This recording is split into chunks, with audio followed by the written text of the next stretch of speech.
നിങ്ങളുടെ ഫിനാൻഷ്യൽ കാര്യങ്ങൾ ഒരു ബോട്ട് പോലെയാണെന്ന് സങ്കല്പിക്കുക. അതിനകത്ത് ഒരു ദൂരമുണ്ട്. പക്ഷേ നിങ്ങൾ വളരെ വേഗത്തിൽ അതിനെ മുന്നോട്ട് കൊണ്ടുപോകാനായിട്ട് കഠിനമായിട്ട് പരിശ്രമിക്കുന്നു. പക്ഷേ ആ ഒരു ചെറിയ ദൂരമാണെങ്കിൽ പോലും യഥാസ്ഥലങ്ങളിൽ എത്താതെ അതിൻ്റെ വേഗത എത്ര കൂട്ടാൻ ശ്രമിച്ചു കഴിഞ്ഞാലും പൂർണ്ണതയിലേക്ക് എത്തുന്നില്ല. അപ്പോൾ നിങ്ങൾ പണത്തിന് വേണ്ടി വർക്ക് ചെയ്യുന്നുണ്ടോ, അതോ പണം നിങ്ങൾക്ക് വേണ്ടിയാണോ വർക്ക് ചെയ്യുന്നത്?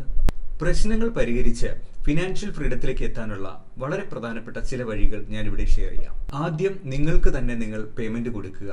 അതിനുശേഷം മാത്രം മറ്റ് ചെലവുകൾ കാര്യങ്ങൾ ചെയ്യുക.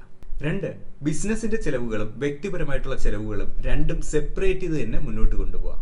നിക്ഷേപങ്ങളെ ഓട്ടോമേറ്റ് ചെയ്യാം. അതായത് ഓരോ മാസവും നിങ്ങൾക്ക് എത്ര എമൗണ്ട് ഏത് അക്കൗണ്ടിലേക്ക് പോകണം എന്നുള്ളത് ഓട്ടോമേറ്റ് ചെയ്യാനായിട്ട് ശ്രദ്ധിക്കുക. കടങ്ങളെ ഏറ്റവും ബുദ്ധിപരമായിട്ട് നിയന്ത്രിക്കുവാനായിട്ട് ശ്രദ്ധിക്കുക. എല്ലാ കടങ്ങളും മോശം കടങ്ങളല്ല, എന്നാൽ അതിനെ ബുദ്ധിപരമായിട്ട് നീക്കങ്ങൾ കൊണ്ടുവരാനായിട്ട് ശ്രമിക്കുക. ഫൈനലി നമ്മൾ മൾട്ടിപ്പിൾ ഇൻകം സോഴ്സ് നമ്മൾ കണ്ടെത്തുക. ഒരൊറ്റ ഇൻകത്തിൽ മാത്രം നിൽക്കാതെ വിവിധങ്ങളായിട്ടുള്ള ഇൻകം സ്ട്രീംസിന് വേണ്ടിയിട്ട് വർക്ക് ചെയ്യുക. വരുമാനം വർദ്ധിപ്പിക്കുക മാത്രമല്ല, വെൽത്ത് ക്രിയേറ്റ് ചെയ്യാൻ നിങ്ങൾ ആഗ്രഹിക്കുന്നുണ്ടെങ്കിൽ കമന്റിൽ അറിയിക്കുക. ഫിനാൻഷ്യൽ ഫ്രീഡത്തിന് നിങ്ങൾ എടുക്കുന്ന ആദ്യത്തെ സ്റ്റെപ്പ് എന്തായിരിക്കും?